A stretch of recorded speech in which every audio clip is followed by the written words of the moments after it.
Hello friends, कैसे हो आप लोग। उम्मीद करता हूँ बहुत अच्छे होगे, बढ़िया होगे और आपकी तैयारी बहुत अच्छे से चल रही होगी। तो आज की क्लास देखते हैं। हिंदी टॉपिक को मैंने यहाँ पर लिया है और मोस्ट इम्पोर्टेंट वही 30 क्वेश्चन देखेंगे। शुरू करते हैं आज की क्लास। पहला प्रश्न है, निम्नलिखित में से कौन सा कथन सही नहीं है।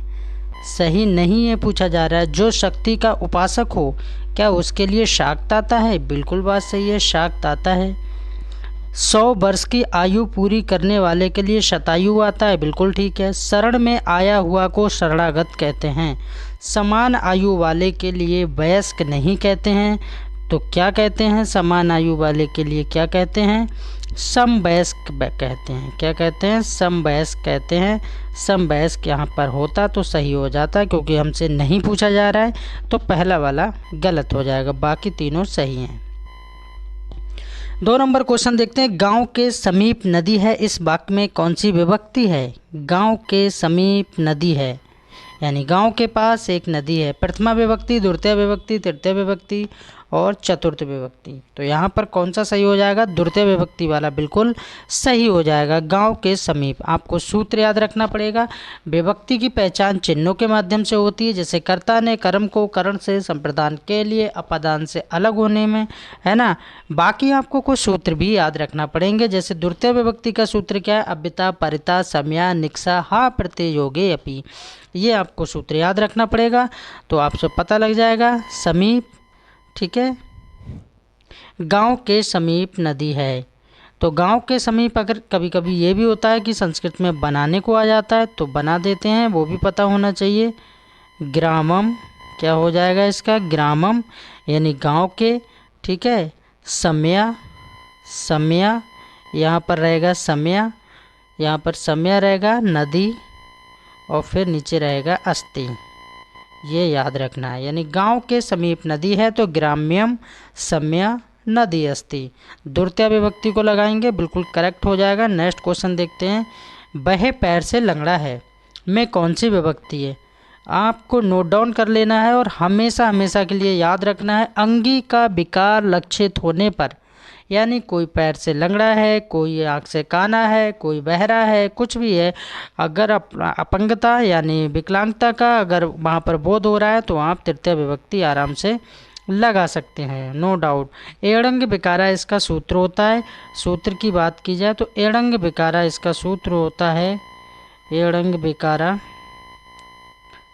ये इसका सूत्र होता है और ये सूत्र बोध करता है कि तृतीय विभक्ति की यहाँ पर अंगी का विकार लक्षित होने पर होती है। नेक्स्ट क्वेश्चन देखते हैं।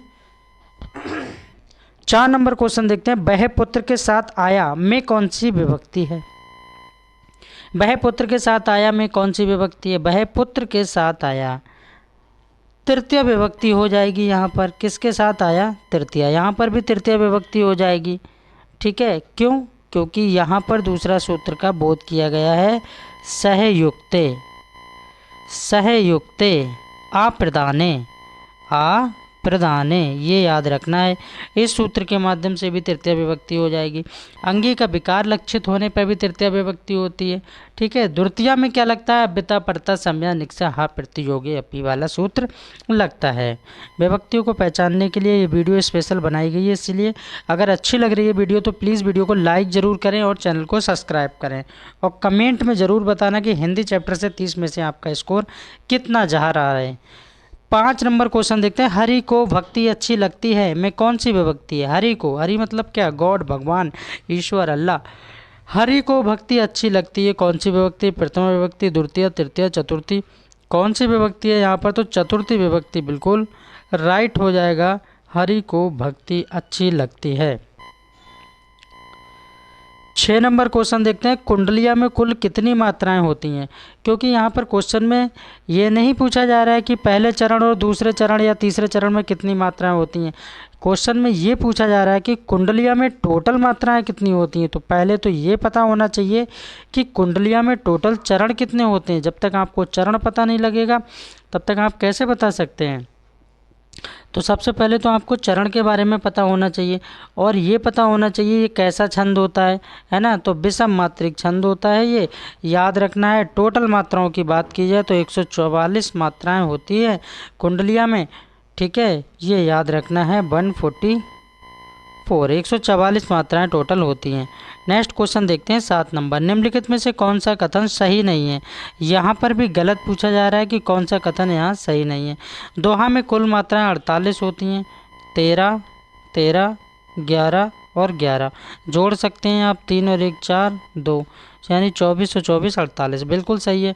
जब दोहा में 48 मात्राएं होती हैं तो सोठा में भी 48 होती हैं, क्योंकि दोहे का उल्टा सोठा होता है। चौपाई में 4 चरण होते हैं तो इसमें भी 66 मात्राएं होती हैं। क्या ये सही है या इनमें से कोई नहीं? तो आपका आंसर 7 का क्या हो जाएगा? सी हो जाएगा। क्या हो जाएगा? सी हो जाएगा। चौपाई में कुल मात्राएं कितनी होती हैं? 64। ये बात क्या है? गलत है, और गलत ही हमसे पूछा जा रहा है। चौपाई में कितनी मात्राएं होती हैं? 66 नहीं, 64 होती हैं। 64 मात्राएं होती हैं। कितनी मात्राएं होती हैं? 64 होती हैं, जबकि यहाँ तो 66 मात्राएं दी है। बाकी दोहा सोरठा में सही मात्राएं दी हैं, चौपाई की यहाँ गलत दी हैं, और गलती हमसे पूछा जा रहा था। 8 नंबर क्वेश्चन देखते हैं। धरा या धारा का अर्थ कौन सा यहाँ पर सही है? 4 विकल्प दिए हैं, उसमें से एक को सही बताना है। पृथ्वी और पानी का प्रवाह, पृथ्वी और आकाश, आकाश और पाताल, सूर्य और चंद्रमा। धारा मतलब क्या होता है? पृथ्वी। और धारा मतलब क्या होता है? पानी का प्रवाह। तो पहला वाला बिल्कुल करेक्ट हो जाएगा, पृथ्वी और पानी का प्रवाह, यानी 8 का ए बिल्कुल करेक्ट हो जाएगा। नेक्स्ट क्वेश्चन देखते हैं 9 नंबर। नियत और नियति का निम्न में से कौन सा अर्थ सही है? नियत और नियति के बारे में बताना है। नियत मतलब क्या होता है? निश्चित, और नियति मतलब क्या होता है? भाग्य। तो पहला बिल्कुल सही हो जाएगा। नेक्स्ट क्वेश्चन देखते हैं 10 नंबर। लकार का संधि विच्छेद क्या होगा? लकार का संधि विच्छेद बताना है। तो लकार का संधि विच्छेद क्या हो जाएगा? ये लिर धन आकार, लिर धन आकार, डी बिल्कुल करेक्ट हो जाएगा। लकार का संधि विच्छेद कमेंट में बताना है लकार में कौन सी संधि है। 11 नंबर क्वेश्चन देखते हैं। उपेंद्र का सही संधि विच्छेद क्या है? उपेंद्र, उपेंद्र का सही संधि विच्छेद क्या होगा? तो उप धन इंद्र होगा। ठीक है, और ये ऐसा किस में है? डी में है। तो 11 का क्या हो जाएगा? डी हो जाएगा। उपेंद्र संधि क्या है? गुण संधि है। नेक्स्ट क्वेश्चन देखते हैं 12 नंबर। मुट्ठी गर्म करना का क्या अर्थ है? मुट्ठी गर्म करना, रिश्वत देना, रिश्वत नहीं लेना, जीत प्राप्त करना, है इनमें से कोई नहीं। तो क्या हो जाएगा? रिश्वत देना, मुट्ठी गर्म करना। 12 का ए बिल्कुल राइट आंसर हो जाएगा। नेक्स्ट क्वेश्चन देखते हैं 13 नंबर। 13 नंबर क्वेश्चन में कहा जा रहा है मैदान मारना का सही अर्थ क्या है? मैदान कहते नहीं, मैदान मार लिया, यानी जीत प्राप्त करके। आज तो मेरे बेटे ने यूपीएससी का पेपर निकाल दिया, यानी मैदान मार के आ रहा है, जीत हासिल करके आ रहा है। तो 13 का ये बिल्कुल करेक्ट हो जाएगा। 14 नंबर क्वेश्चन देखते हैं। मोहन राकेश के रचनाकार हैं। जो मोहन राकेश हैं वो किसके रचनाकार हैं? देखना है, बताना है। मोहन राकेश रचनाकार हैं भारतेंदु युग के, द्विवेदी युग के, शुक्ल युग के या शुक्लोत्तर युग के। तो किस युग के हैं? ये शुक्लोत्तर युग के हैं। शुक्ल युग से बाद के युग को शुक्लोत्तर कहा जाता है। तो डी बिल्कुल करेक्ट हो जाएगा। 15 नंबर क्वेश्चन देखते हैं। निम्नलिखित द्विवेदी युग और छायावादी युग दोनों युगों में लेखन कार्य करने वाले लेखक हैं। लेखक पूछे जा रहे हैं जो कि दोनों युगों में काम किया है उन्होंने, एक तो द्विवेदी युग और छायावादी युग। तो गुलाब राय, बालकृष्ण भट्ट, महावीर प्रसाद द्विवेदी, सरदार पूर्ण सिंह। तो आंसर क्या हो जाएगा? गुलाब राय को बिल्कुल याद रखना है। 15 का ए बिल्कुल करेक्ट हो जाएगा, जो कि द्विवेदी युग और छायावादी युग दोनों में काम किया है गुलाब राय। अष्टयाम के रचयिता कौन है? अष्टयाम के गोकुलनाथ, वल्लभाचार्य, नाभादास या तुलसीदास। तो 16 का बिल्कुल करेक्ट आंसर क्या हो जाएगा? नाभादास को बिल्कुल याद रखना है। नाभादास, नाभादास को बिल्कुल याद रखना है। 17 नंबर क्वेश्चन देखते हैं। हरिश्चंद्र को भारतेंदु की पदवी से सुशोभित किया गया था। सुशोभित किया गया था, कब किया गया था? वो डेट बताना है भारतेंदु हरिश्चंद्र का। भारतेंदु हरिश्चंद्र का जन्म कब हुआ था? 1850 में। मृत्यु कब हुई थी? 1885 में। कितने साल जिए थे? 35 साल जिए थे। प्रेम फुलवारी, प्रेम प्रलाप, प्रेम माधुरी, ये सब किसकी रचना है? भारतेंदु हरिश्चंद्र की। इनका बहुत अच्छा एक निबंध है, भारत वर्षोन्नति कैसे हो सकती है। फिलहाल 17 का राइट आंसर क्या हो जाएगा? 1880 में भारतेंदु हरिश्चंद्र को भारतेंदु की पदवी से नवाजा गया था। 18 नंबर क्वेश्चन देखते हैं। बोलगा से गंगा गद्य विधा की दृष्टि से क्या है? उपन्यास है, कहानी है, आत्मकथा है या नाटक है? बोलगा से गंगा किसने लिखी है? तो राहुल सातत्यायन की ये रचना है, ये भी याद रखना है, ठीक है। और ये क्या है? कहानी है, ये याद रखना है, क्या है? कहानी है, बोलगा से गंगा।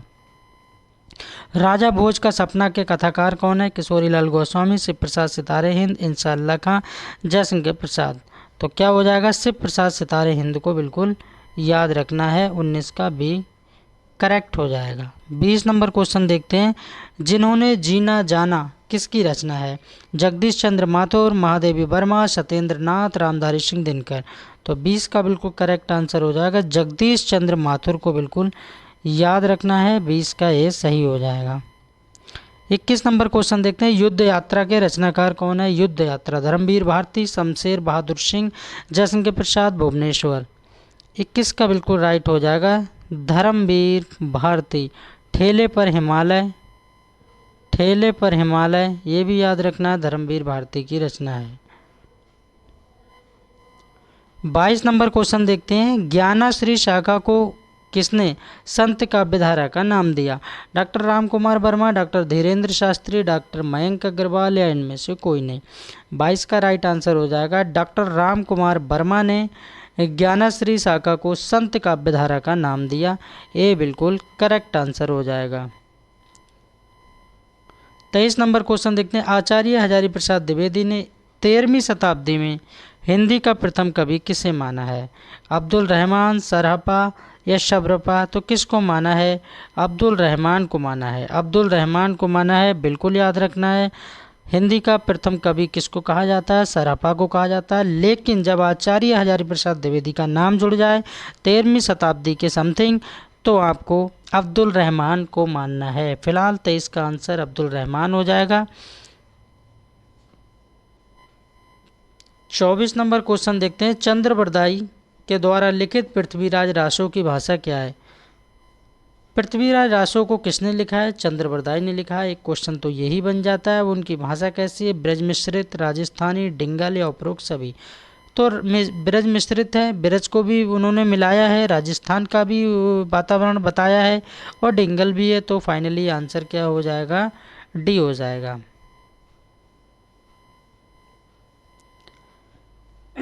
25 नंबर क्वेश्चन देखते हैं। जैन साहित्य में सर्वाधिक लोकप्रिय काव्य शैली है रास, भास या आस? तो 25 का बिल्कुल राइट आंसर क्या हो जाएगा? यहाँ पर रास हो जाएगा। रास को बिल्कुल याद रखना है, रास पहला ठीक हो जाएगा। 26 नंबर क्वेश्चन देखते हैं। परमाल रासों को और किस नाम से जानते हैं? आलाखंड, उथलखंड या बदस्थल? तो परमाल रासों को आलाखंड के नाम से भी जानते हैं, ये बिल्कुल करेक्ट हो जाएगा, आलाखंड, आलाखंड परमाल रासो। 26 का ए सही हो जाएगा। नेक्स्ट क्वेश्चन देखते हैं। 27 नंबर। चंपू काव्य राउरवेल किस कवि द्वारा लिखित है? चंपू काव्य राउरवेल किस कवि द्वारा लिखित है? रोडा, टोफा या टोडा या उपरोक्त सभी? किसके द्वारा लिखित है ये बताना है। तो 27 का ए बिल्कुल राइट हो जाएगा। रोडा के द्वारा लिखित है, एक चंपू काव्य है राउरवेल, ये आपको ध्यान रखना है। और ये 10वीं शताब्दी ईस्वी के आसपास लिखा गया है और ये गद्य पद्य मिश्रित काव्य है। और इसी काव्य से हिंदी में नरभूषिक वर्णन श्रृंगार की परंपरा हुई है, ये भी आपको साथ ही साथ याद रखना है। 28 नंबर क्वेश्चन देखते हैं। खड़ी बोली के प्रथम कवि अमीर खुसरो का जन्म कहाँ हुआ था? ये क्वेश्चन कई बार पूछा गया है, कंपटीशन में तो बहुत बार पूछा गया है कि खड़ी बोली के प्रथम कवि अमीर खुसरो का जन्म कहाँ हुआ था? आगरा, कानपुर, बरेली या एटा के पटियाली गांव में? तो बी बिल्कुल करेक्ट हो जाएगा, एटा के पटियाली गांव। कभी कभी पटियाली और एटा नहीं मिलता है, कासगंज मिलता है, तो आप कासगंज को भी टिक कर सकते हैं। खड़ी बोली के प्रथम कवि अमीर खुसरो।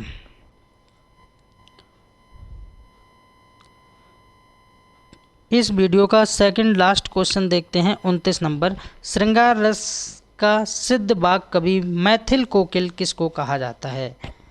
मैथिल कोकिल बिल्कुल याद रखना है। मैथिल कोकिल किसको कहा जाता है? विद्यापति को मैथिल कोकिल कहा जाता है, ये याद रखना है। 30 नंबर क्वेश्चन देखते हैं। विद्यापति किसके दरबारी कवि थे? राजा जयसिंह, राजा शिव सिंह, कीर्ति सिंह, बी एंड सी। क्या सही हो जाएगा यहाँ पर? 30 का बिल्कुल डी और बिल्कुल करेक्ट हो जाएगा, क्योंकि बी और सी ये दोनों ही विद्यापति के दरबारी कवि थे, राजा शिव सिंह, कीर्ति सिंह। तो फाइनली आंसर क्या हो जाता है इसका? डी। 30 में से आपका स्कोर कितना जा रहा है कमेंट में ज़रूर बताना है। हिंदी टॉपिक से बिंदास रहिए, मस्त रहिए, खुश रहिए और एक सकारात्मक सोच के साथ अपनी तैयारी करते रहिए। कहते हैं कि बूंद बूंद से घड़ा भर जाता है, तो बस अपनी तैयारी को लगातार कंटिन्यू बनाए रखिए। चाहे आप हिंदी टीजीटी की तैयारी कर रहे हैं या फिर हिंदी पीजीटी की तैयारी कर रहे हैं या फिर अदर आप किसी और एग्ज़ाम की। हिंदी वह सब्जेक्ट है जहां अगर आपका दिया है सिलेबस में तो हिंदी कोई बाहर से नहीं, जो सिलेबस है वो सब यहीं से बनता है। बस लगातार पढ़ते रहिए।